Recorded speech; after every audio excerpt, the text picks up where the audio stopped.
Hey everybody, it's Kit here. Mm,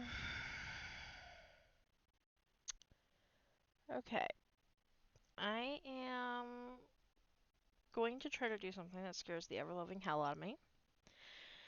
So we are going to start this off by saying that what I'm about to show you is, well, um, hmm. Oh, I'm terrified. Okay, this is not going to be a gaming video. This What I'm going to try to do is do almost like a podcast type thing.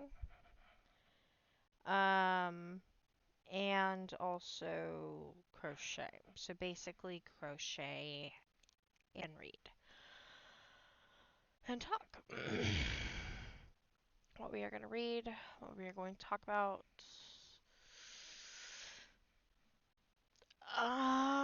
Well,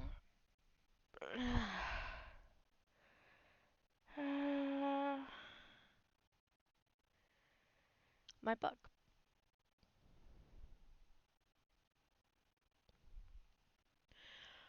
And I can't promise I won't get emotional because I've literally been sitting on this idea for like 2 weeks, and yeah. So basically, I kind of need to talk about um, okay. The plan for this is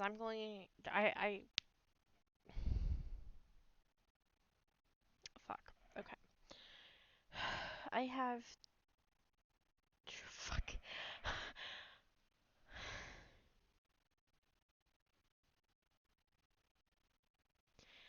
I either am or I once was a writer. I have completed 2 books with the sequels for both as works in progress. Um, and a while ago, I kind of lost the spark to write. But it was something, not necessarily,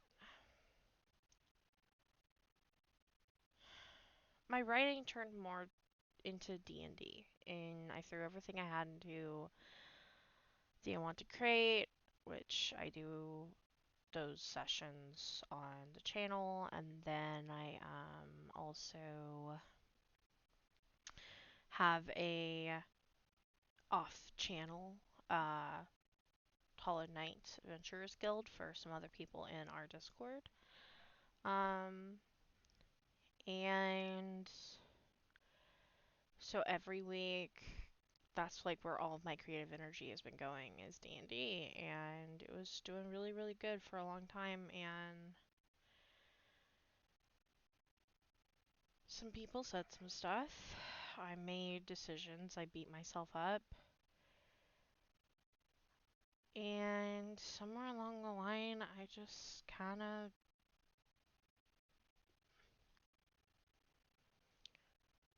felt like everything I do writing wise and things just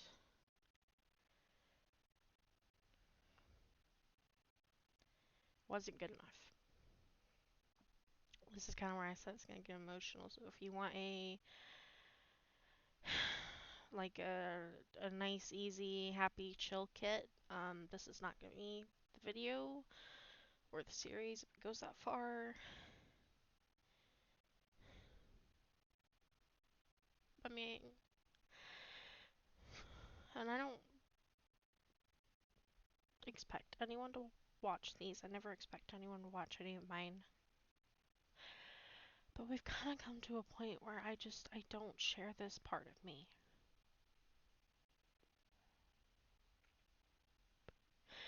I really haven't. Ever. Not really. And I only shared with certain people. And recently, I shared and the response was not good. And last fall, I had issues with a player who was no longer welcome at our tables.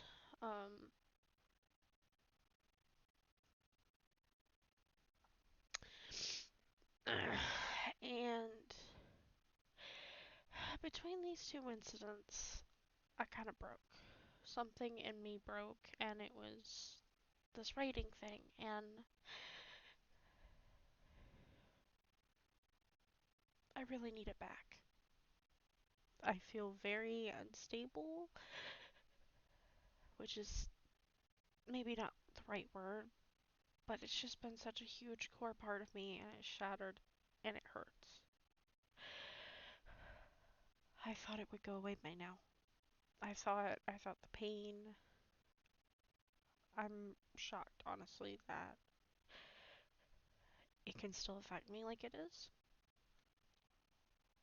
I'm trying to get back into writing, to push past the hurt of two people that were on a short list of people I trust.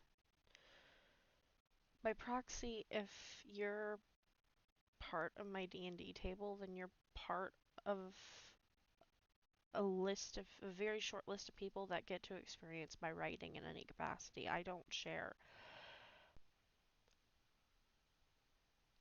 And I've been trying to share on Twitter. And really, it's thanks to people over there who have got me to doing this. So today we're going. Okay, so the idea is that I'm going to be crocheting, and then I'm also going to be reading chapter by chapter of both of my books. And we might stop and talk about it, and I honestly don't know how it's going to go. There will be tears. I'm already crying, so there's that. But I did want to say something before I show this, and never done this before. I'm terrified too. I'm utterly terrified too. Not because, oh, you'll lose subscribers, or, oh, it's not going to get any views. It's just, I guess putting it out there, and yeah.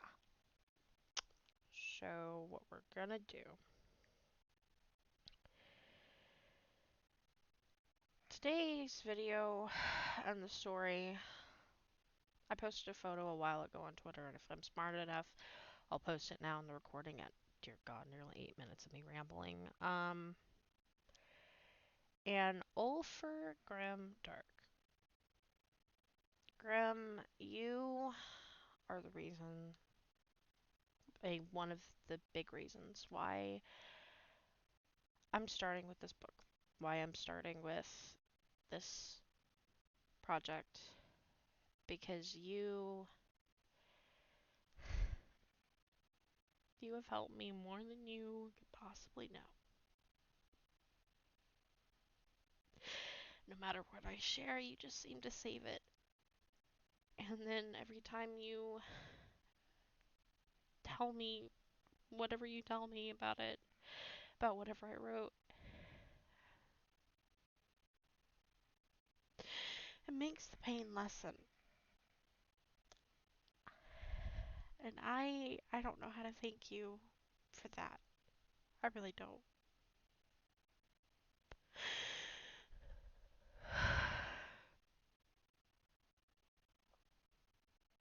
So thank you. Thank you for that. Ooh, if this video ever actually makes it on the channel, holy crap. There is a huge part of me that just wants to stop this. And I'm going to be fighting with myself every step of the way to basically make it to where this video does not end up anywhere on the internet. Alright. Okay.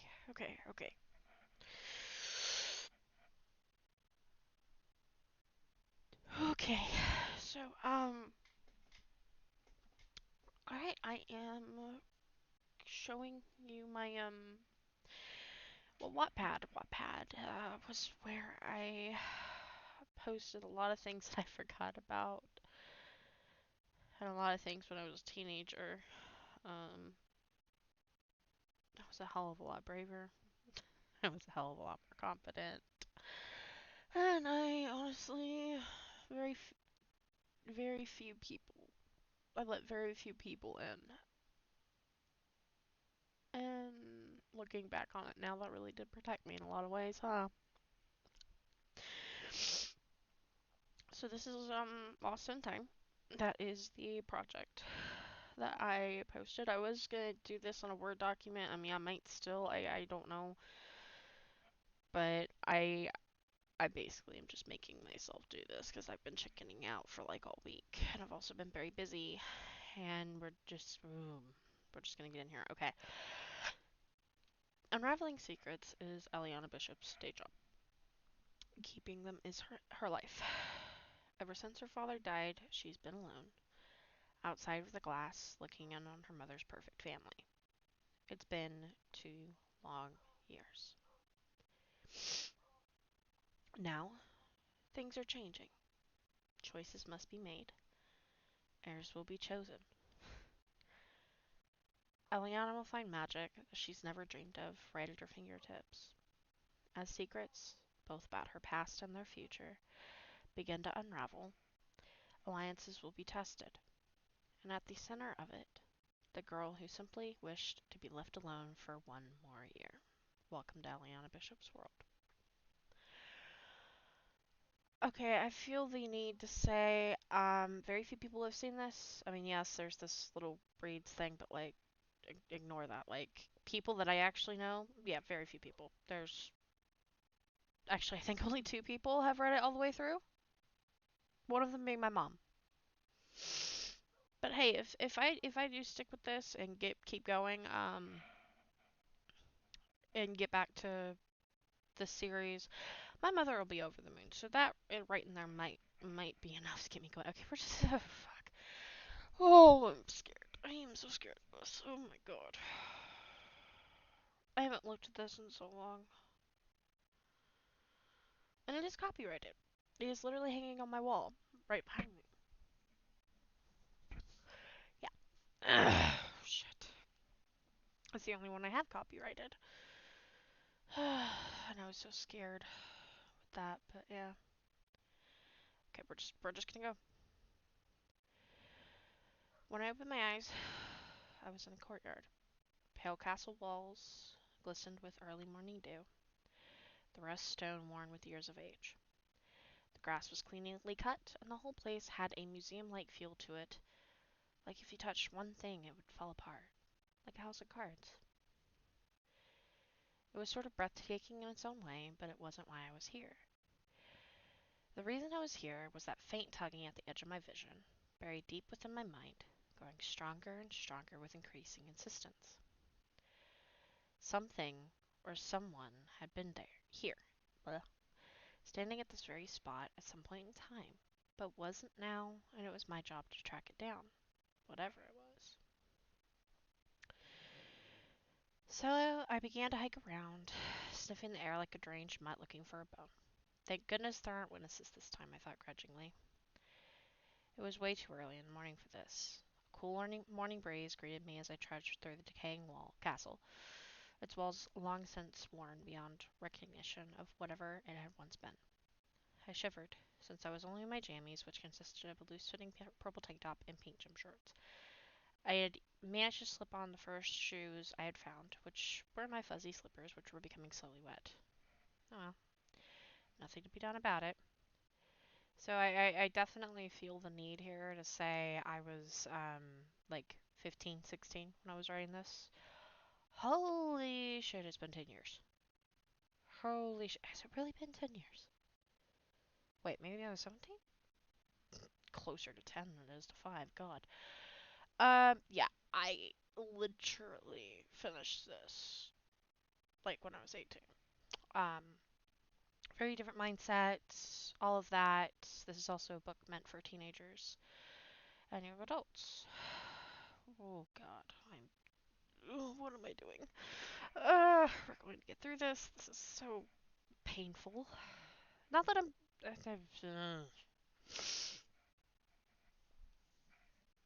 fuck. Okay.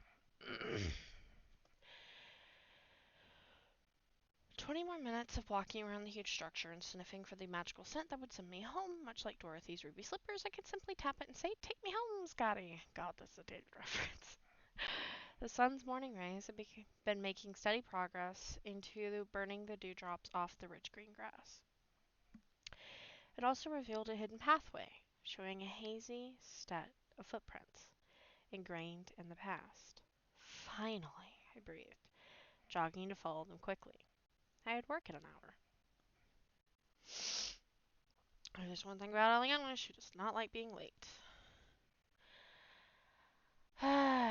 The trail led me away from the castle, its looming shadows like a forbidding hand that refused to let me go. Even as I stepped out of its cold embrace, geez Louise, can I read? Is that,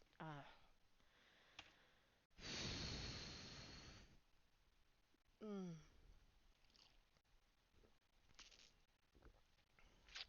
okay. We're fine, we're good. We could have a lot of wine after this. Ahead of me was a flourishing forest, ripe in its bounty, the animals and birds already chattering as they woke up and began their day of foraging and surviving. Part of me felt kinship to these animals. I was into surviving too, no matter the cost. Which is funny, because looking back onto it, if it was her life or someone else's, I mean, if they were a bad guy, yeah, no, absolutely, she'd fight them, but child, no. No, she would not. I felt the magic. God, what am I doing? I felt the whisper of magical power before I saw the object. A steady thrum of energy that energized my tired bones and warmed my skin.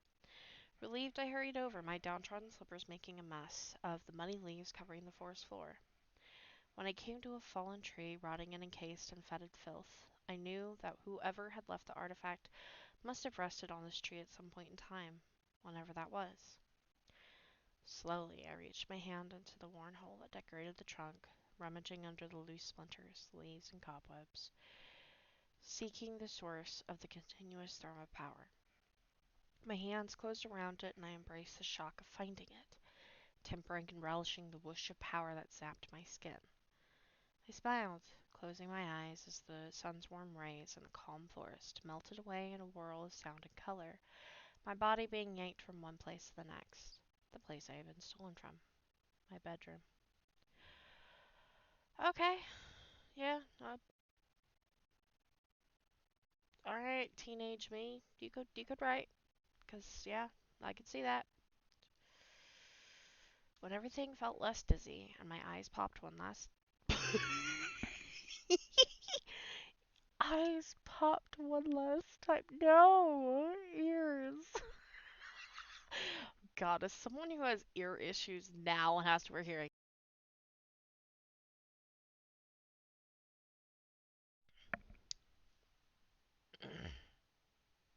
my headset decided to shut down for some reason. Oh dear. Hmm. Yeah, ears popping. Anyway, I opened my eyes, taking in the familiar surroundings, even if they weren't the ones I wanted the most. The white walls covered in old newspaper articles, famous quotes, scribbles, and pictures of family and friends. I kicked off my slippers, my cold toes digging into the soft turquoise rug that went nicely with the birch wood. I gently sat on my bed, feeling it barely dip under my slim figure as I looked around my room. There was my light gray couch with the lime green pillows, and throw, My small desk covered in paperwork, old pens and pencils on my laptop. The antique dresser that had been here since when I moved in, my wall mirror, and my queen-size bed with the light lilac-colored sheets rumpled from earlier use. Meanwhile, what's my current style? Blue. A lot of blue. Not much else but blue. Damn, next time I move, I really need to, like, spruce it up some. Also, it's worth noting that, I went through and edited this once, like, in 2016 when I finished it. And that's like the only time it's ever been edited, so, oh god, I hope nobody, okay, can we just make a deal and nobody watch these? Oh god. Oh boy. I had been awakened from my slumber by the artifact I held in my hand. It didn't matter where I was, if the pull was strong enough, I had to go. Sighing, I finally looked at the object. 15 minutes left. Oh dear god. It was a piece of splintered wood about the size of my middle finger, smooth on one side like it had once been part of a stick or maybe a pole. The only interesting thing to note was that it was covered in old blood that seemed to have soaked into it. Oh man, I remember what I was thinking of, the inspiration behind this. Without taking my weary eyes off of it, my free hand reached out from my nightstand, opening the drawer and grabbing a plastic baggie and a black Sharpie. Carefully put the piece in the baggie, my fingers immediately missing the thrum of old power that came with the shard of wood, and I carefully wrote the time and date of the day in question on it. Then I turned off my alarm 5 minutes before it was set to go off. It was 5:25 a.m. Ew. Blech. So something teenage me and current me always wished for. Being able to wake up early. I can't do that to save my life. Meanwhile, I could stay up till 2 a.m. just fine. Well, at least it wasn't 3 a.m. like last week. Blech. I got up, stretched, then went to take a shower. I finished with the hair dryer at 6 o'clock sharp. She takes everything. It's 30 minutes. That is not realistic, Keelan. That is not realistic. Taking a minute to examine my appearance in the mirror. My chocolate-covered locks of hair were perfectly straight and barely went past my bra straps. My cheekbones were very prominent, and my face looked small and very innocent. Yep, I needed to eat more. Oh, that's just cringe, isn't it? I don't know. Oh. Yeah, this video might be may not be seeing the light of day. I critiqued myself as I slowly looked up into my eyes. That of the internet, I mean. Which made me go from an average skinny chick. I was such a teenager, Jesus Christ. To either freaky or unique, depending on your preference. My right eye was a pretty sky blue that seemed to darken when I was in the shadows and dazzled in the sunlight. My left eye was a deep green that looked dark in the sunlight and glowed in the shadows.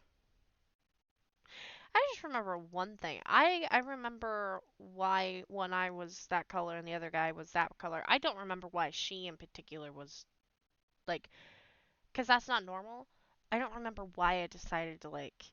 I don't think I ever had a reason specifically lore wise why L had that happen. When and if I go back to this, I probably should figure that out, even just for my own peace of mind, anyway. It was a weird anomaly that I kept to myself, and away from my mother and her family, which, from the sounds of it, were beginning to stir. Oh dear.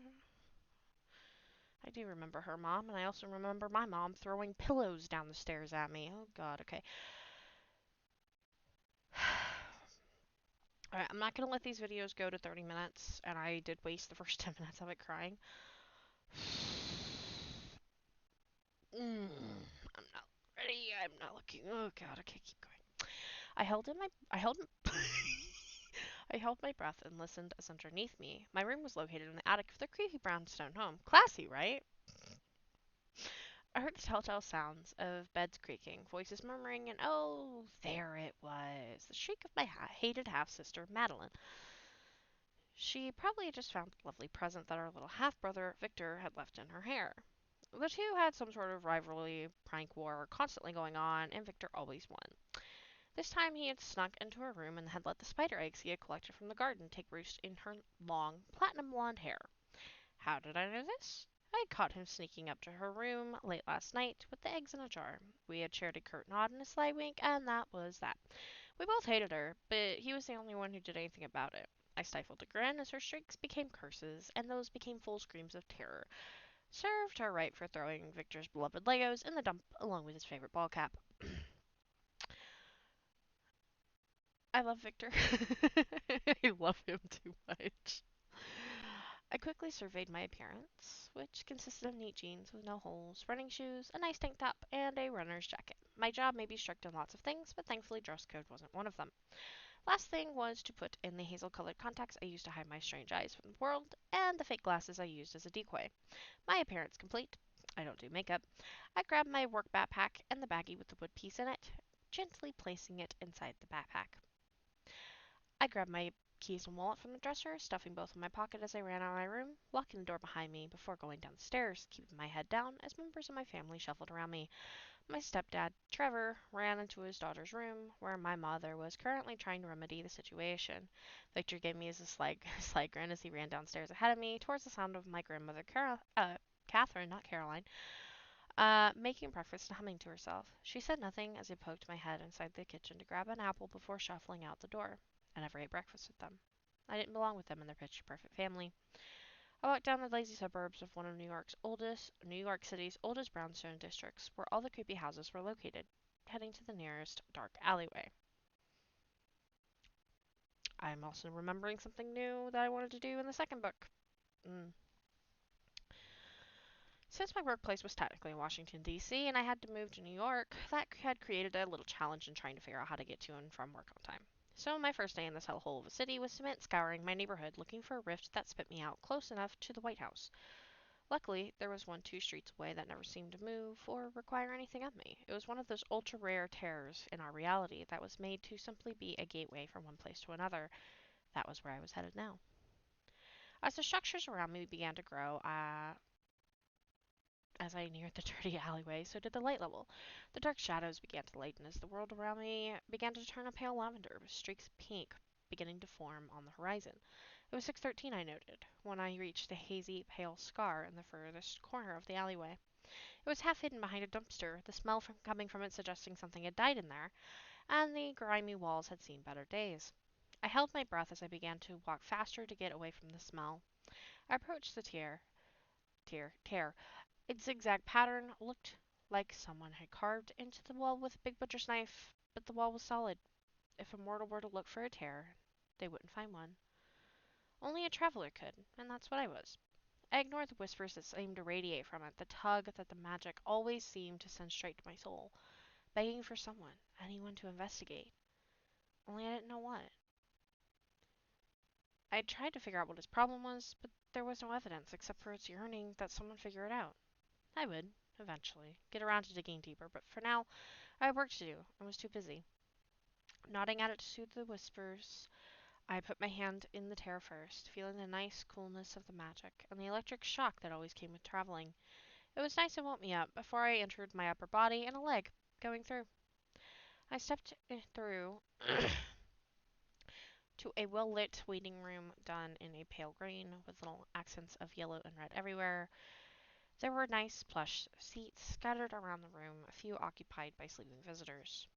I walked past the snorers and fished into my backpack slung around my shoulders for my work ID card, my fingers closing around its hardened, sleek surface. I smiled at the sleepy secretary, who managed to garble hello as she eyed the clock, probably waiting for her daytime coworker to come relieve her. I flashed my credentials to both the female guard and her hand scanner, gave my bag to the official next to her for him to check, and entered the full body scanner. 2 green lights later, and I was in the clear, putting my credentials in my back pocket, bag once more, slung over my shoulders as I walked down the hall and opened a door. Okay, we're basically at 30 minutes, so and I'm gonna go over with this ending. If anyone has watched this far, listen to whatever the terminology is. Thank you.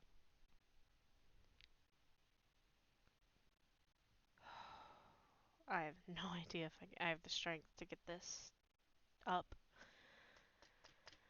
Because that means that it's going to ping on my Discord.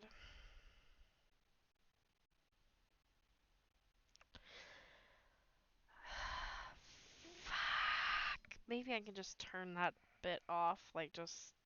Oh, fuck. I will continue with this next time.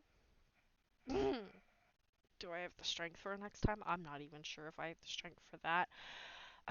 As for the crocheting bit, I'll be honest, I don't know what exactly I'm doing, but I'm sure that was a lot more just productive and more enjoyable and everything else. If people hate these, then I mean, I guess I won't do them.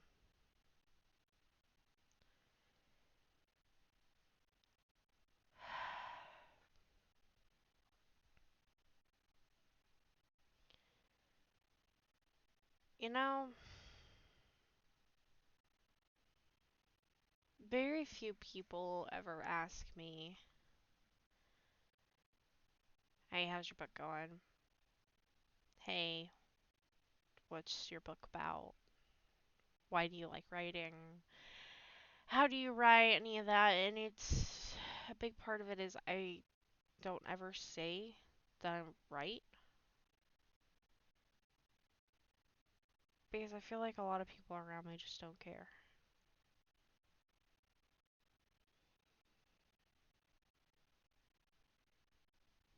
I think that's why when I shared this time, it just really fucking hurt. Because that person, I never expected them to hurt me like they did. And we talked about it and everything else. I thought that talking about it in time would be that. We'd be done. It's fine, you know, I'll heal. And it did feel like that for a while, but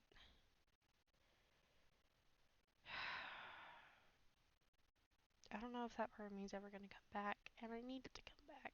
I really do. So, this is... I feel like I can't keep doing what I've always done, which is just hiding. Hide and don't, like... Oh, you know, it's just for you or whatever, but... I kind of feel like I just need to share it, even though it scares me really, really badly. It is so far out of my comfort zone because it's attention seeking in my head, and it's shallow, and it's just stupid. Just posting little snippets on Twitter is so hard for me. Because what if somebody says it's attention seeking? What if somebody comes into this video and is just like, oh, you're trash and everything, and it's just, you know, or oh, what the hell are you doing? Like, just attention seeking, and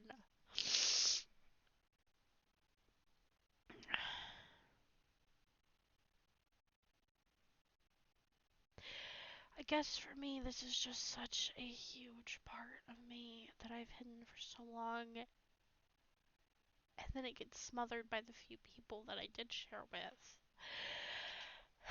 and now it's gone, and I would pretty much give anything for it to come back.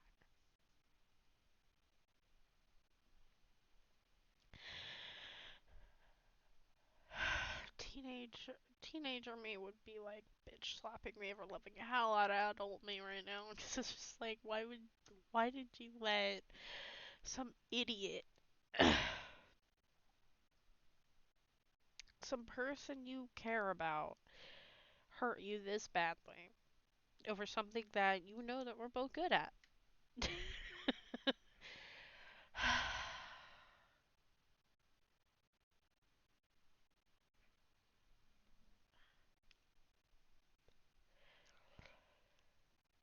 So whatever it's worth, whoever, if anyone ever gets to the end of this,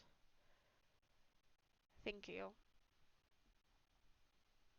Thank you for listening. Being here for a mental breakdown, because that's what it feels like.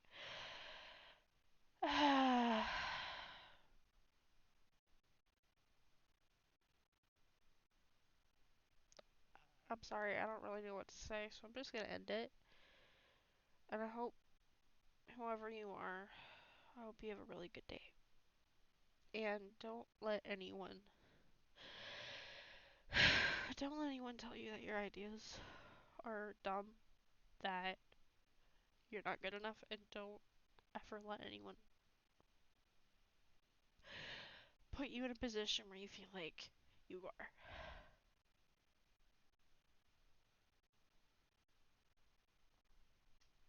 I don't want anyone to deal or to go through this.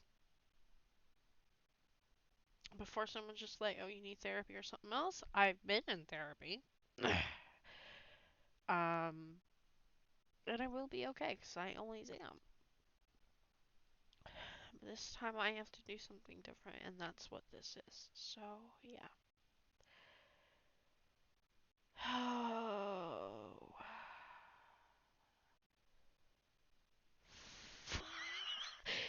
Oh, if this video makes it on YouTube, nothing short than a wine-induced miracle, guys. Okay, see you guys in another video. Have a good one. Oh, ooh, bye.